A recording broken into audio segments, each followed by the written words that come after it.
Fair value adjustment में अगर depreciable asset था, डेप्रिशिएबल, तो अभी पिछले सवाल में भी किया, तो गुडविल की वर्किंग में प्लांट 4000 पॉजिटिव लिखा था और पीपी में 4000 ऐड किया था, और डेप्रिशिएबल था चूंकि, तो उसके बाद से जो 2 साल गुजरे थे उनकी डेप्शन और चार्ज की थी। पीपी में क्यों ऐड किया था?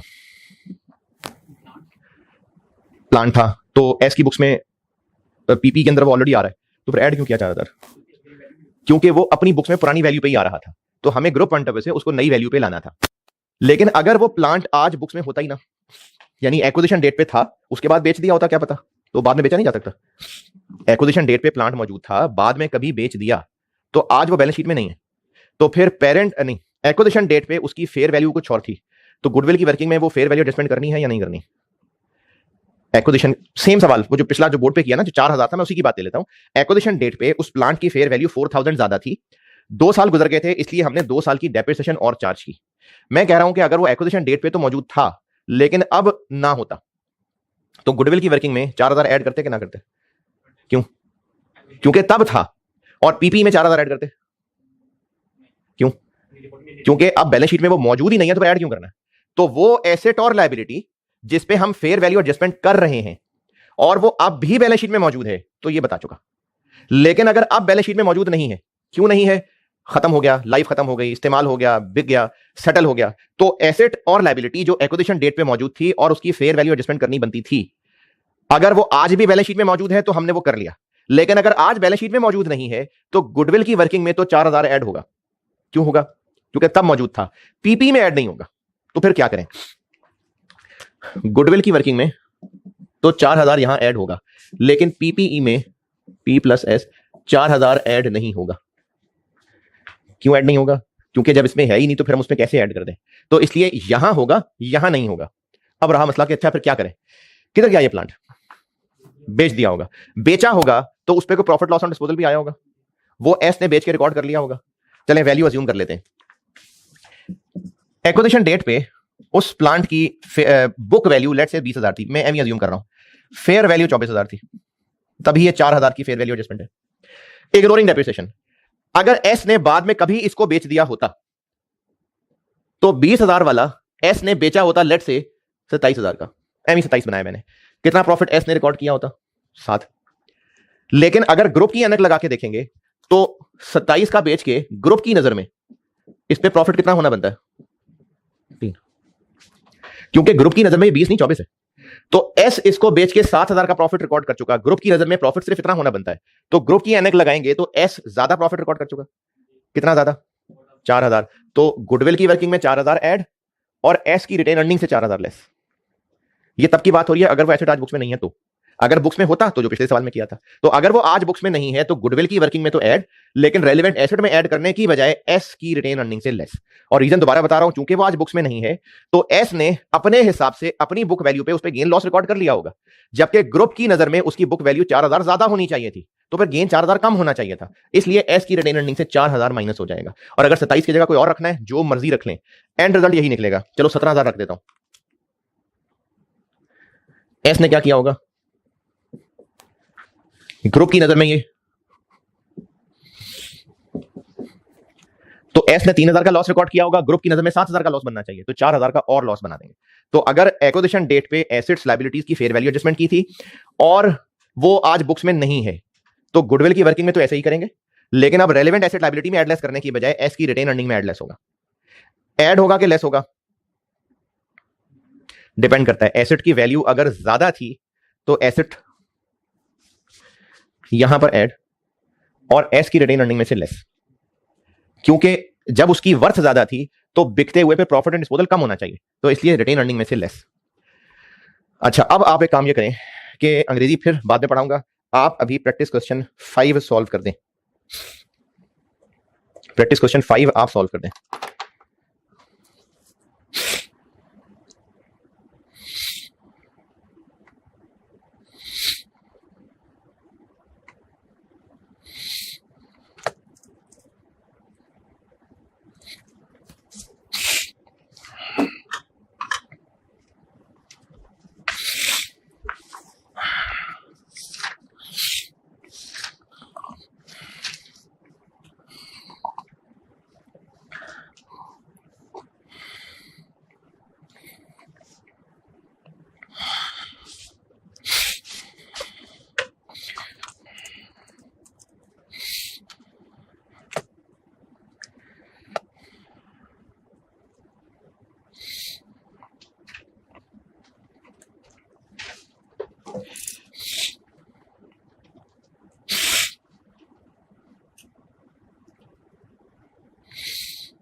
अरे इतना बड़ा सवाल नहीं था यार।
जी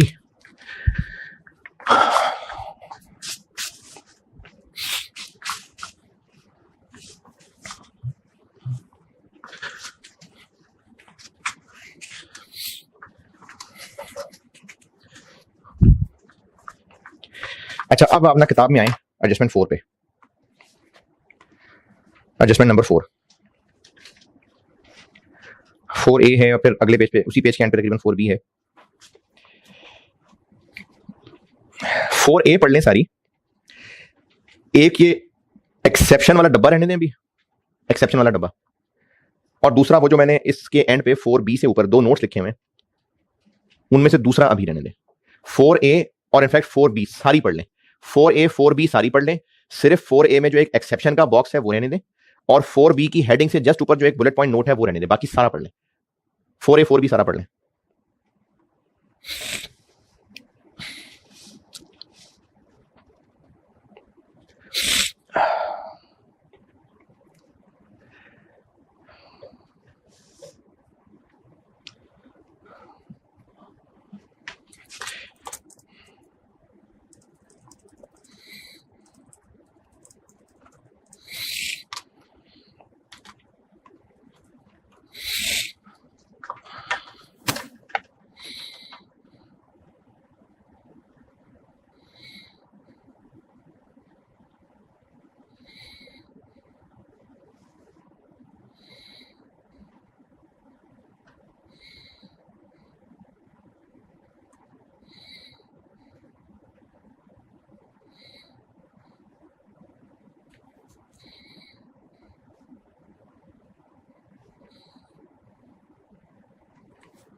हाँ जी, 4A 4B सारा, एक्सेप्शन के डब्बे के अलावा और 4B से ऊपर एक बुलेट पॉइंट के अलावा।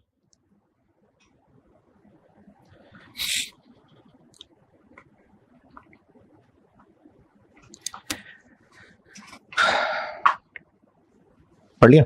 अच्छा, अब जो मैंने आपको पहले रोका था ना, अब पढ़ लें। हेडिंग 7 से ऊपर एक ब्रैकेट था जो मैंने कहा था अभी रहने दें, अब आ जाएगा समझ। हेडिंग 7 से ऊपर, या कह लें हेडिंग 6 का सबसे लास्ट में एक ब्रैकेट था, इटैलिक में लिखा हुआ था मैंने, वो तब कहा था रहने दें, अब पढ़ लें। वो मैंने ये लिखा हुआ है कि अगर वो इंटेंजिबल एसेट भी बाद में कभी बिक गया हुआ है तो उसमें भी क्या करें, गुडविल की वर्किंग में ऐड करें और एस की रिटेन अर्निंग में से लेस कर दें, ये लिखा हुआ।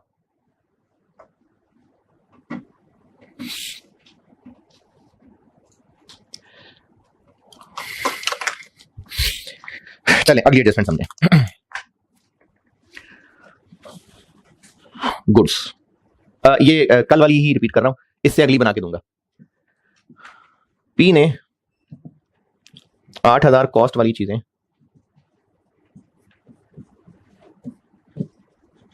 10,000 की एस को बेची, एस को ये चीजें कॉस्ट की 10,000 की, उनमें से 30% सेल हो गई,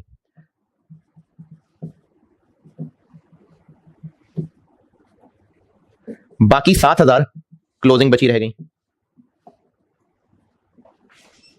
अगर ये सारी आगे बिक गई होती तो कोई यूआरपी की एडजस्टमेंट होती? नहीं।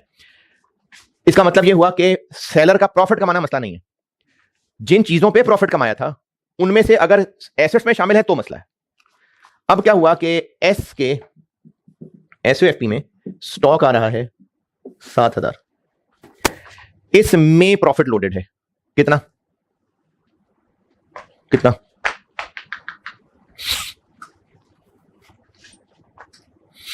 दिमाग सोया हुआ है आधा वैसे। हाँ जी, कितना प्रॉफिट लोडेड है? कितने रुपए?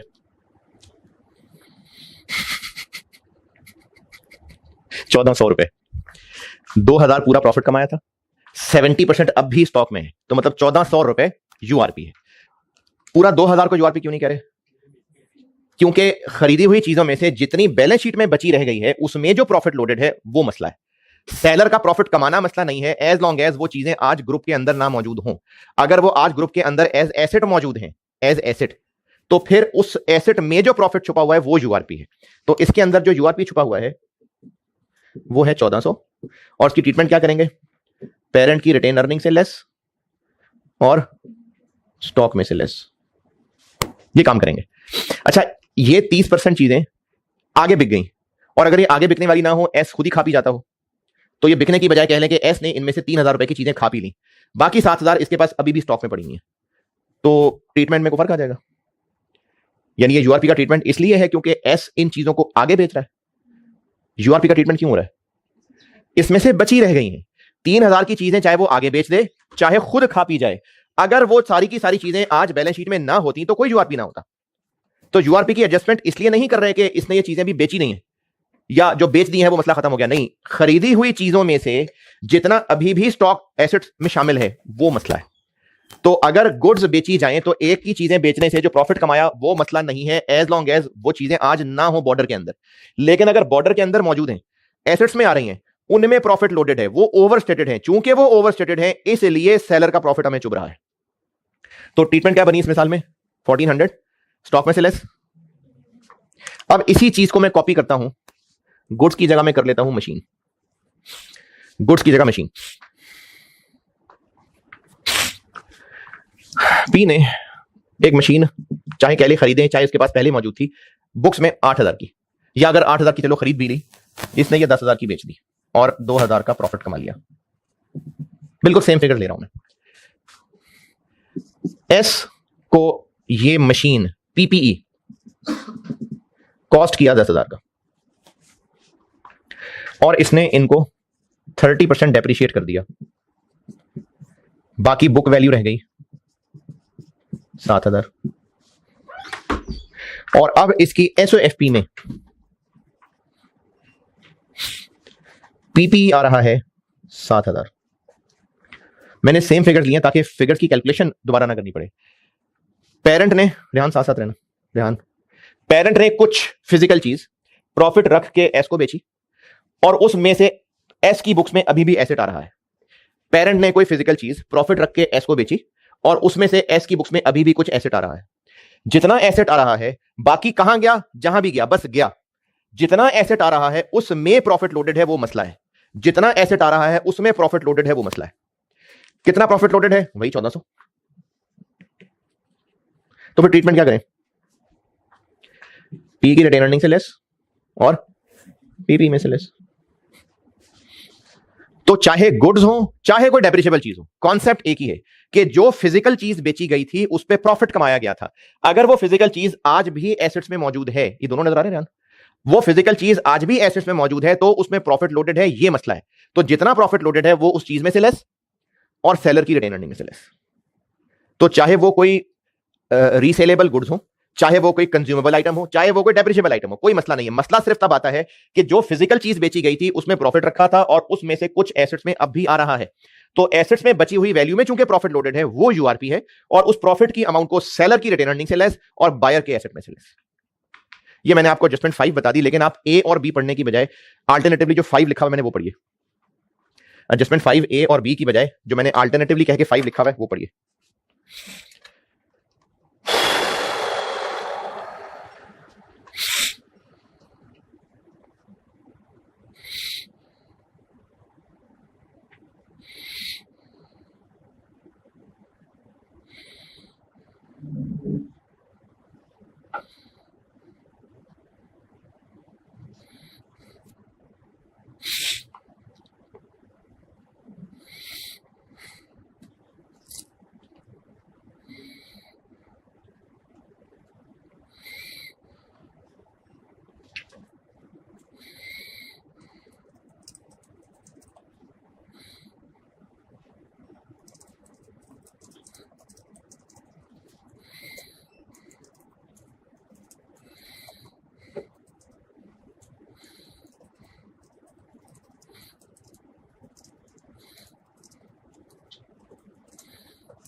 हाँ जी, प्रैक्टिस क्वेश्चन आप कर दीजिए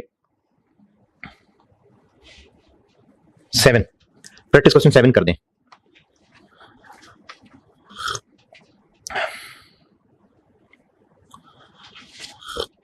अच्छा ये मैं ओहो सॉरी, एक बात और सुने, मैं एक्सप्लेन तो पूरा किया ही नहीं। यहां पर 1400 निकालने के ना 2-3 तरीके हैं। जो ज्यादा बेहतर तरीका है ना, ज्यादा बेहतर, वो है ये 2000 जो प्रॉफिट था, और उस पर वो डेप्रिसिएशन लगा दें जो बायर लगा रहा है, इस पे डेप्रिसिएशन लगा दें,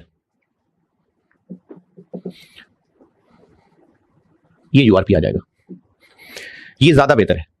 वरना स्टॉक की तरह ये भी कर सकते हैं कि 20% मार्जिन था तो 7000 पे 20% लगा दें, लेकिन ज्यादा बेहतर यह है कि जो प्रॉफिट की अमाउंट थी, मतलब जो एक्स्ट्रा था, उस पे जो एक्स्ट्रा डेप्रिसिएशन थी उसके नेट को यूआरपी कहें, ज्यादा अफजल ये है। और मैंने इस मिसाल में अभी सिर्फ 1 साल रखा है, हो सकता है 2 साल गुजर गए होते, हो सकता है वो 60% डेप्रिशिएट हो गया होता। तो प्रॉफिट की अमाउंट को एक्यूमुलेट डेप्रिशिएट कर लें, फिर जो आंसर आएगा ये यूआरपी। ये एडजस्टमेंट 5 अगर आपने पढ़ी हो तो ये लिखा हुआ मैंने। चलें प्रैक्टिस क्वेश्चन 7 कर दें।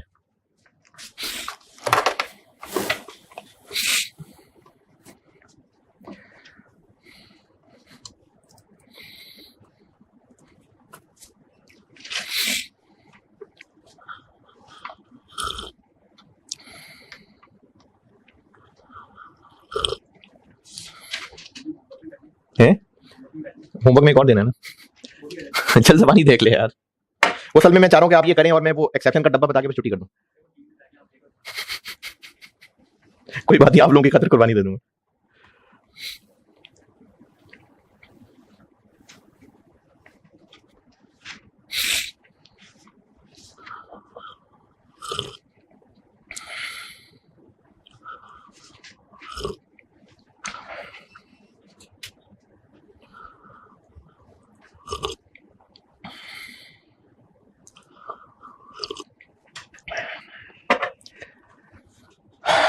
चलिए एक्सेप्शन वाला डब्बा जो है ना, ये अभी बताने से आपको ना फायदा नहीं होगा। ये जब मैं आपको पास्ट पेपर्स के सवालों में ये चीजें लाऊंगा ना, तो ये साथ साथ एक्सेप्शन का डब्बा बताया करूंगा। तो बस एक्सेप्शन का डब्बा अभी नहीं बता रहा। और अगर आप इतने डिटरमिन्ड हैं कि आप होमवर्क कर लेंगे तो प्रैक्टिस क्वेश्चन 7 कर दें, और एक कर दें प्रैक्टिस क्वेश्चन 14 जी प्रैक्टिस क्वेश्चन 14 ये 2 कर दें बस, फिर प्रैक्टिस क्वेश्चन 7 और प्रैक्टिस क्वेश्चन 14 ये 2 कर दें, वो भी सवालों के साथ ही बेहतर समझ आ सकेगा। चलें ठीक है, अल्लाह हाफिज।